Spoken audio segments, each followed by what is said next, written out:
Napoleon Bonaparte of France, he wrote a letter to Queen Isabel in Den Haag. He said, "Hail thee, Queen. I am waiting for the time that Islam will take over Europe and I will scoop around and take over Islam."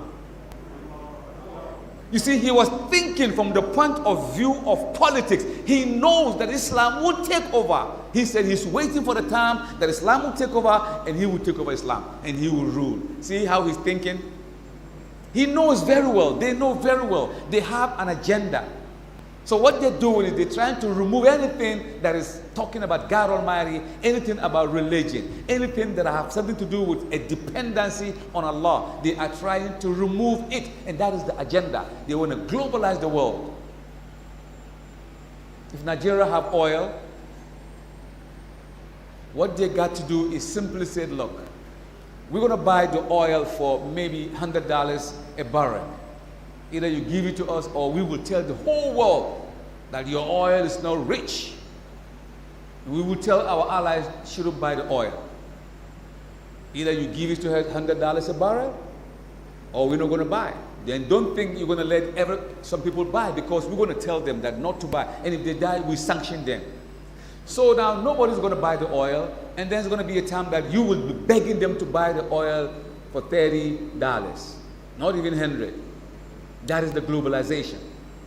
Taking up all the barrier, making the world to be one, so they could get the chance to set up their agenda. And we know what is coming.